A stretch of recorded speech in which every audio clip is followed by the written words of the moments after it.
Ama namin Diyos na makapangyarihan sa lahat, patuloy po kami nagpupuri at nagpapasalamat sa pagkakataong ito, Panginoon, sapagkat, Lord, kami po ay sama-sama na muli po, O God, ay nakapagbigay ng papuri at pasalamat sa inyo, Panginoon. Salamat po sapagkat, Lord, kung hindi dahil sa inyo, O God, Lord, ay tunay nga pong wala kami maaari ngayon sa lugar na ito na kung saan kami po ay nagkatipon-tipon upang patuloy po, Lord, na umawit, magparangal at magpasalamat, O God. Salamat po sa pribilehiyo ngayong gabi kami po ay makapag-aaral, makapakikinig ng inyong mga salita. Dalangin po namin, Lord, na patuloy niyo po kaming pangunahan at samahan at pagpalain, O God, sa pamamagitan ng galaw ng banal na Espiritu. Salamat po, Lord, muli. Naniniwala po kami, O God, Lord, na patuloy na kayo ang gagalaw sa amin, O God. Kayo po ang papatnubay sa amin upang patuloy po maranasan po namin, Lord,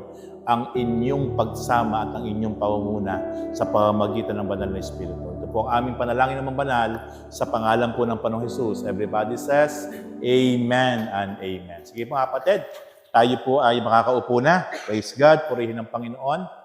Muli ay isang magandang gabi sa inyo mga kapatid. Purihin ng Panginoon at muli ay salamat sapagkat tayo po muli ay nagkatipon-tipon sa isang dahilan upang patuloy na mag-aral at makinig na kanyang buhay at makapangyarihang salita ng Diyos. Kumusta po ba ang isang linggong nakalipas natin mga kapatid? Naranasan po ba natin ang biyaya ng Panginoon, ang pag-iingat ng Panginoon at pagpapala ng Panginoon? Praise God, purihin ng Lord. Napakapalad po natin sapagkat tayo po ngayon ay naririto sapagkat sa isang dahilan upang patuloy po na magpasalamat, magpuri, at higit sa lahat ay mag-aral at kumain ng spiritual food. Walang iba po kundi ang salita ng Diyos. Sapagkat marami pong lugar, marami po na nagpagtitipon, hindi po para sa Diyos. Pero ang napakaganda pong pagtitipon ay yung pagtitipon na para sa ating Panginoon. Praise God. Sige po, tayo po ay magsimula na po sa ating pong Bible study. Sa gabi pong ito ay napakahalaga po na maunawaan po natin na lalo't sinabi po ng Panginoon sa kanyang salita na lahat ay kailangang maipanganak na muli. We must be born again. Napakahalaga po na isa pong doctrine at binanggit po ng ating Panginoon na kailangan pong lahat ng tao ay maipanganak na muli, hindi po sa pisikal, kundi po sa espiritual. Kaya yan po yung salita na born again. Isinilang na muli, ipinanganak na muli, hindi po sa laman, kundi po sa espiritu. Kaya po sabi nga po ni Nicodemus, paano kung maipapanganak na muli? Papasok ba ako uli sa loob ng sinapupunan ng aking nanay para uli maipanganak na muli? Sabi ng Panginoon ay, ang ipinanganak sa laman ay laman. Ngunit, ang ipinanganak sa Espiritu ay Espiritu. Kaya sabi ng Panginoon doon sa John chapter 3, verse 5 to 6, malibang ipanganak na muli ang isang tao, hindi niya makikita ang kaharian ng Diyos. Sabi ng Panginoon sa John 3, verse 5. At doon po sa verse 3, John chapter 3, verse 3. Doon po sa John chapter 3, verse 5, sabi ng Panginoon muli ay, malibang ipanganak na muli ang isang tao, hindi siya makapapasok sa kaharian ng Diyos. Unless a man be born again, we cannot enter the kingdom of God. Kaya mga kapatid, napakahalaga po talaga na maranasan ng isang tao yung tinatawag na kapanganakan sa espiritual. At yan po yung atin pong nararanasan ngayon. Kung bakit po ngayon tayo ay sabik na laging nakikipag-usap sa Panginoon, kung bakit lagi po tayong sabik na sumasambat, nagpupuri sa Panginoon, kung bakit po lagi tayong sabik na mag-aral at makinig na kanyang salita, yan po kasi po yung isang indikasyon na tayo po ay ipinanganak na muli. Tayo po ay na-born again. Okay, ang aking pong pag-aaralan po ngayong gabi ay may pamagat po na Born for Freedom. Alam niyo po, ang isang taong ipinanganak na muli sa Espiritu ay mararanasan po niya sa kanyang sarili, sa kanyang buhay, ang tunay na kalayaan. Marami po kasing tao ay napakasigasig sa kanyang relihiyon. Napakapanatiko sa kanyang relihiyon. Napakapanatiko sa kanyang kinakaaniban na samahan na paniniwala. Pero alam niyo po ba, sa kabila po ng kanyang pagiging panatiko, pagiging masigasig sa kanyang relihiyon na kinakaaniban, pero hindi po niya tunay pong nararanasan ang kalayaan sa maraming bagay sa kanyang buhay. Pero ang tunay pong nakaranas ng kapanganakang espiritual at tunay po nakaranas na siya'y ipinanganak sa espiritu ay magsisimula po ang tunay na kalayaan sa kanyang buhay, sa kanyang sarili. Kaya yan po yung ating pong pag-aaralan. Born for freedom. Isinilang para sa kalayaan. Para sa paglaya. Ano po ba yung mga paglayang iyan? Sabi po doon sa John chapter 8 verse 32 to 36, sabi ng ating Panginoon, sa aklat ng John chapter 8 verse 32 to 36, makikilala ninyo ang katotohanan at ang katotohanan ang magpapalaya sa inyo. Lahi kami ni Abraham, tugon nila, at kailanman ay di kami naalipin ni numan. Paano mo masasabing palalayain kami? Ito po yung sagot ng mga Pariseyo. Ito po yung sagot ng mga eskriba sa ating Panginoon. Sapagkat ang sabi po ng Panginoon, makikilala ninyo ang katotohanan at ang katotohanan ang magpapalaya sa inyo.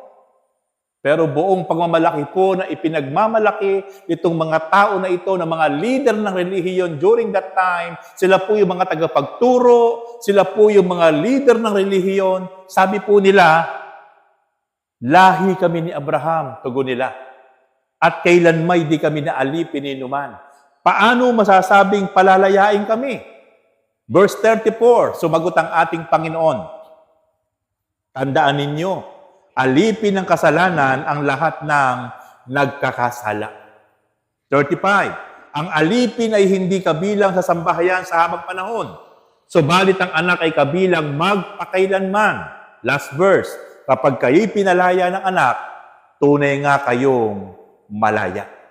Kaya makikita po natin dito, ang tunay po makakaranas ng kalayaan ay yung pong magkakaroon ng tunay na koneksyon at relasyon sa anak, sa bugtong na anak na walang iba kundi ang ating Panginoong Hesus. Kapag lubusan po niyang nakilala ang ating Panginoong Hesus at nagkaroon siya ng malalim na relasyon sa ating Panginoon, kinilala niyang personal Lord and Savior, mararanasan po niya ang tunay na kalayaan sa kanyang buhay. Number 1 point, ang unang-unang mararanasan pong kalayaan or freedom sa kanyang sarili ng isang taong tunay na nakalaya sapagkat nakilala po niyang lubusan ng Panginoon ay yung po tinatawag na freedom from past sin. Kalayaan po sa dating kasalanan. Sapagkat ang tao po ay tunay nga na hindi pa isinisilang ay meron na pong minanang kasalanan sa kanyang mga magulang. And then after that, matapos siyang maisilang, magsisimula pa rin po siya na magkaroon ng kanyang sariling kasalanan hanggang siya po ay magkaedad at magkaedad. Kaya po patong-patong ang kanya pong kasalanan mula pa po sa luma at mula pa po sa minana ay patong-patong ang magiging kasalanan ng isang tao. At para lang po yun ay makalaya siya. Kailangan po niya talagang isilang na muli sa pamamagitan ng Espiritu through our Lord Jesus Christ. Sabi po ng Ephesians chapter 2 verse 1, noong unay mga patay kayo dahil sa inyong pagsuway at mga kasalanan. Dito po binabanggit dito ni Pablo sa aklat ng Efeso chapter 2 verse 1, noong unay mga patay kayo dahil sa inyong pagsuway at mga kasalanan. Kaya po makikita po natin ang isang tao kahit nabubuhay na wala pong tamang koneksyon sa Panginoon. Wala pong tamang relasyon at pagkakilala sa Panginoon, siya po ay patay sa espiritual na aspeto. Kaya po napakahalaga po ang tao po ay muling maranasan ang panibagong pagsilang, spiritual, born, through our Lord Jesus Christ. Sapagkat hindi po siya magkakaroon ng isang buhay na sitwasyon sa espiritual kapag siya nananatili sa pagsuway at kasalanan sa harap ng Diyos. And then sabi po doon sa awit 51 verse 5, sabi po ni David, ako'y masama na buhat pa ng iluwal. Makasalanan na ng ako'y isilang. Aminado po si David, hindi pa siya iniluluwal, hindi pa siya inilalabas sa sinapupunan ng kanyang nanay, siya po ay masama na. Siya po ay meron na pong minanang kasalanan. At siya po ay, nung ipanganak po siya, sabi nga po niya, makasalanan na ako nang ako ay isilang. Kaya po si David po ay talagang alam niya na meron talaga siyang minanang kasalanan. Hindi pa siya isinisilang, nasa loob pa lang sinapupunan siya ng kanyang nanay, siya po ay masama na, siya po ay makasalanan na. Kaya napakahalaga po yung talagang makalaya tayo sa tinatawag na dati pang kasalanan, lumang kasalanan, minanang kasalanan, at mararanasan lang po natin ang tunay po na kalayaan sa mga dating kasalanan, minanang kasalanan, lumang kasalanan, kung tayo po isisilang sa espiritual na pagsilang. We must be born again. And then, sabi po ng Colossus chapter 2, verse 13 to 14, kayong mga hintil na dating patay dahil sa kasalanan, ay muling binuhay ng Diyos na kasama ni Kristo. Sino po ang muling bubuhay sa mga dating patay sa espiritual? Walang iba kundi ang ating Panginoong Hesukristo na bugtong na anak ng Diyos. Si Hesukristo na napako sa krus, si Hesukristo na namatay sa krus, at si Hesukristo na after 3 days muling nabuhay. Siya ang mayroong pong kapangyarihan na muling bubuhay sa mga taong dating patay dahil sa kasalanan. At tayo po yun. Kabilang po tayo sa mga tao na dating patay in spiritual aspect, pero muli po tayong nabuhay dahil sa ating Panginoong Hesukristo. Pinatawad na tayo sa ating mga kasalanan. Pinawalang bisa ang lahat ng kasulatan laban sa atin. Pati mga pananagutang kaugnay nito, pinawi niya ang lahat ng ito nang ipako siya sa krus. Lahat po ng ating kasalanan, naranasan po natin tayo mapatawad, tinubos sa ating kasalanan, lumang kasalanan, nang magsimula po ang ating Panginoong Hesus na ipako sa krus. At muli pong mabuhay, at sa kanyang muling pagkabuhay, ang kailangan na lang po ng tao, tanggapin siya, sampalatayanan siya bilang Panginoon, Lord and Savior. Mapalad po tayo sapagkat nang mapakinggan po natin ang mabuting balita, ang salita ng Diyos na may ginamit po ng mga lingkod ng Diyos upang mapakinggan po natin ang magandang balita patungkol sa pagpapatawad, patungkol sa pag-ibig, patungkol sa pagbibigay sa atin ng katubusan, ay naunawaan natin na tayo po pala ay makasalanan at nangangailangan ng Panginoon na magpapatawad at magliligtas sa ating mga buhay. Walang iba kundi ang ating Panginoong Hesukristo. Atin niya pong palakpakan ng Panginoon. Praise God. Give the best clap offering para sa ating Panginoon. Hallelujah. Sapagkat naranasan po natin na tayo po pinawi lahat ng ating mga kasalanan, mga lumang kasalanan sa pamamagitan ng kamatayan ng ating Panginoon sa krus. At ngayon, ang gagawin na lang po natin, hindi natin kailangan muling magpapako sa krus. Hindi natin kailangan muling ulitin ang ginawa ng ating Panginoon na muling magpapasa ng krus, muling magpapahampas, muling magpapapako sa krus. Hindi po yung sinasabi ng Panginoon sa kanyang salita. Ang sinasabi po ng Panginoon, tayo lang po'y kailangang humingi ng tawad, tumalikod sa kasalanan at magpasimula na sumunod at manampalataya sa ating Panginoon. Born for freedom, for past sin. Isinilang para muling makalaya sa ating mga luma at dating kasalanan. Kaya salamat sa Panginoon sapagkat meron tayong Panginoon na nakilala sa pamamagitan ng ating Panginoong Hesus na nagbigay sa atin ng tunay na kalayaan sa ating mga dating kasalanan, dating mga pagkakamali, dating mga minanang kasalanan sa pamamagitan ng ating Panginoong Hesukristo. Second point, freedom from old self. Kailangan po tayong makalaya mula po sa dati nating mga sarili. Sapagkat yung mga dati po nating mga sarili, ito po talaga yung tayo po'y kontrolado pa ng espiritu ng kasamaan. Yung ating mga dating sarili po, tayo po talaga yung nasa ilalim pa ng kontrol at kapangyarihan ng kadiliman.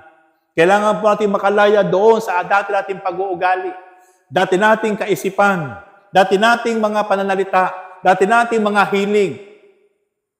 At mararanasan lang po natin ang dati po nating pag-uugali para po tayo makalaya. Kailangan po talaga maipanganak na muli sa Espiritu. Freedom from old self. Napakasarap po na makalaya sa dati po nating mga sarili. Sapagkat dito po magpapasimula ang isang buhay na ganap at kasiyasiya. Sabi po ng Romans chapter 6, verse 6 to 7. Alam natin na ang dati nating pagkatao ipinakong kasama niya upang mamatay ang makasalanang katawan at nang hindi na tayo maalipin pa ng kasalanan. Sapagkat ang namatay na ay pinalaya mula sa kapangyarihan ng kasalanan. Mula po ang ating Panginoon Kristo ay napako at muling namatay at muling nabuhay.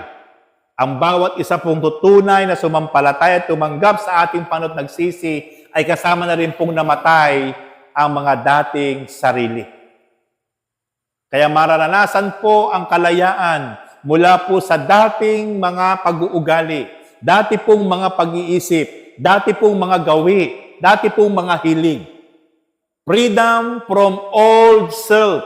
Ang makakaranas po noon ay ang mga tunay na tumanggap at kumilala at isinamang mamatay at mapako ang ating Panginoon doon sa krus ay sarili na napako na at namatay na. At sa muling pagkabuhay, mararanasan po natin ang isa na pong bagong sarili, bagong pagkatao, bagong pag-iisip, bagong damdamin, bagong hilig, sapagkat mararanasan ng mga taong tunay na isinilang na muli ang isang tunay na bagong buhay. Sabi po doon sa aklat ng Romans chapter 6 verse 7, 2 Corinthians chapter 5 verse 17, kaya't ang sino man ipag-isa kay Kristo ay isa ng bagong nilalang. Wala na yung dati niyang pagkatao sapagkat siya'y pawang bago na. Ang tunay po makakaranas ng isang bagong buhay, bagong nilalang ay ang mga taong tunay na nakipag-isa sa ating Panginoong Hesukristo. Ang tao po, kahit pasukan niya ang lahat ng uri ng relihiyon, ang tao po, kahit umanib sa lahat ng uri ng sect at relihiyon, hindi niya mararanasan ang paglaya mula sa kanyang dating sarili. Ang tunay lang po makakaranas ng isang bagong puso, isang bagong kaisipan, isang bagong labi, isang bagong gawi ay ang mga taong tunay na nakipag-isa sa ating Panginoong Hesukristo. Kaya napakaliwanag po ang sabi ng 2 Corinthians 5:17, ang sino mang nakipag-isa sa ating Panginoon ay isa ng may bago ng pagkatao. Wala na yung kanyang dati sapagkat siya'y pawang bago na. Kaya mga kapatid, freedom from old self. Last point, kapag ang isang tao ito na ipinanganak sa Espiritu, mararanasan po niya ang freedom from judgment. Kalayaan mula sa paghatol ng Diyos. Ang lahat po ng tao, bagamat siya ay hindi nagbayad ng kanyang kasalanan dito sa lupa, sapagkat natakpan niya, naitago niya, nabayaran niya ng salapi ang hustisya sa lupa.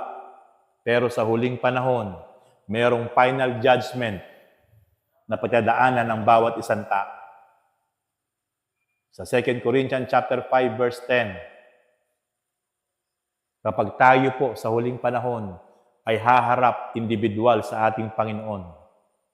At doon sa husgado na walang iba sa ating Panginoon upang hukuman, upang tanggapin ang ganti sa lahat ng ating ginawa, mabuti man o masama, noon tayo pa'y nabubuhay sa ibabaw ng lupa. Kaya makatakas man ang tao sa husgado sa lupa, hindi man siya nagbayad ng kanyang kasalanan sa kanyang ginawa sa lupa, pero merong final court, sa court of our Lord Jesus Christ, hindi makakalusot ang bawat isang tao. Siya'y hahatulan ayon sa kanyang ginawa, mabuti man o masama, nung nabubuhay pa siya sa ibabaw ng lupa. Lahat ng ating ginawa sa ibabaw ng lupa, hayag man o lihim, lahat po yan ay pagbabayaran ng bawat isang tao pagharap sa ating Panginoong Hesukristo. Pero, ang mga taong tunay na ipinanganak na muli sa Espiritu, totoong nagsisi at tumalikod sa kasalanan at tinanggap ang ating Panginoon, mararanasan niya ang kalayaan mula sa paghatol mula sa ating Panginoon. Yun po ang napakalaking advantage na mararanasan ng isang tao na kahit gaano siya kasama, kahit napakatindi ng kanyang ginawang kasalanan sa lupa, patong-patong hindi mabilang, napakatindi ng kanyang mga ginawa na mga pagkakasala, karahasan.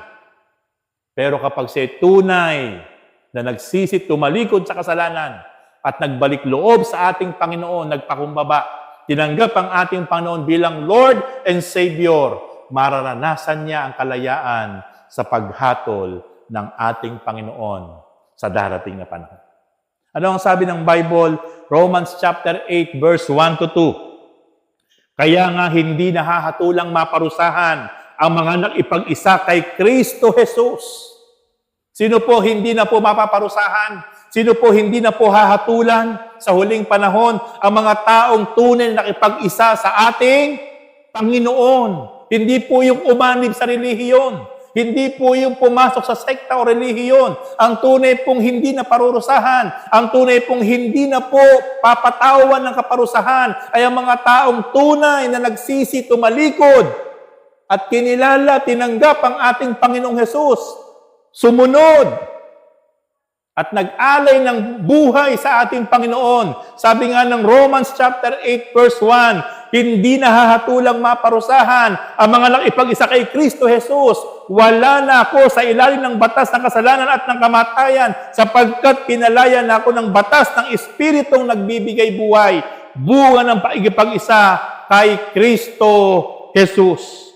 Yan ang sabi ni Apostol Pablo. Si Apostol Pablo po, nung hindi pa po siya apostol, nung hindi pa po niya nakikilala ang Panginoon, nung siya po ay masugid at talagang panatikong tagasunod ng kanyang relihiyon. Grabe po yung kanyang pagsunod.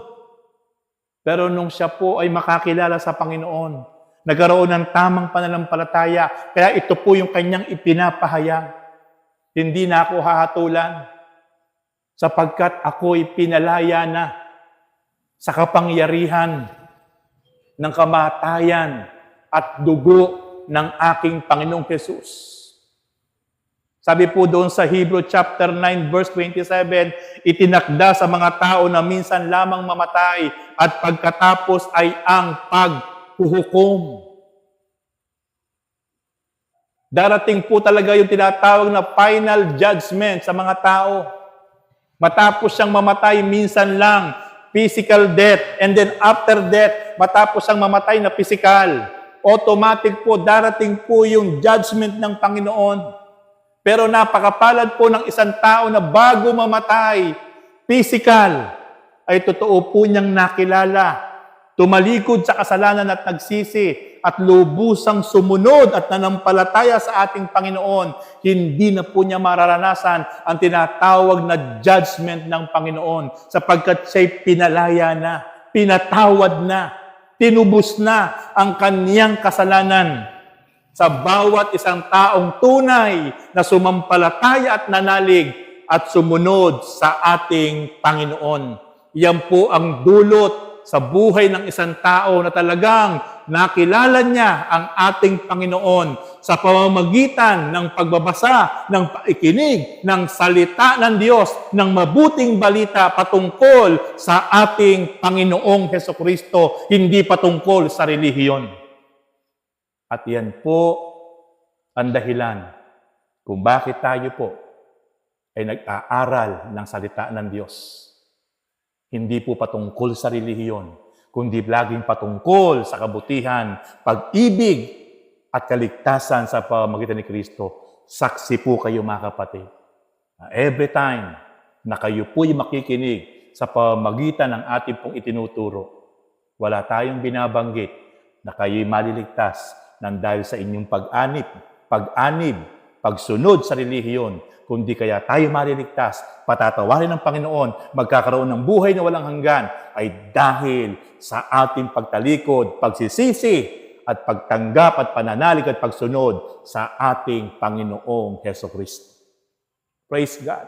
Kaya napakapalad po ating mga kapatid sapagkat tayo po ay nakasumpong ng tunay na mabuting balita sa pamamagitan ng ating Panginoong Hesukristo. Worth it, sulit yung ating pong ibinibigay na effort, oras, panahon, sacrifices, every time na tayo po'y dumadalo sa gawain tulad nito o sa church. Bakit po? Sapagkat ang ating pong tinatanggap at napapakinggan ay mabuting balita patungkol sa ating Panginoon. Hindi po patungkol sa tao, patungkol sa relihiyon. Kaya mararanasan po natin ang binabanggit po ni Pablo. Na tunay nga na siya po ang may sabi.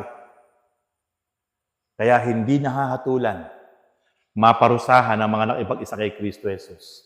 Sabi niya po sa Romans chapter 8 verse 1, wala na siya sa ilalim ng batas ng kasalanan sapagkat pinalaya na siya ng batas ng Espiritong nagbibigay buhay, bunga ng pakikipag-isa sa ating Panginoong Hesukristo. Praise God. At yun po ay naranasan nating lahat mga kapatid. In the book of John chapter 8 verse 32, then you will know the truth and the truth will set you free. Makikilala po natin ang katotohanan at ang katotohanan ang magpapalaya sa atin. At ang katotohanan po walang iba kundi ang bugtong na anak ng Diyos. Walang iba kundi si Jesus Christ. Ating palakpakan ng Panginoon. Praise God. Hallelujah. John chapter 3 verse 6 to 7, ang ipinanganak sa laman ay laman, at ang ipinanganak sa Espiritu ay Espiritu. Huwag kayong magtaka sa sinasabi ko sa inyo, lahat ay kailangang ipanganak na muli. Yan po ang sinasabi ng Panginoon. Ang ipinanganak sa laman ay laman, at ang ipinanganak sa Espiritu ay Espiritu. Lahat ay kailangang ipanganak na muli.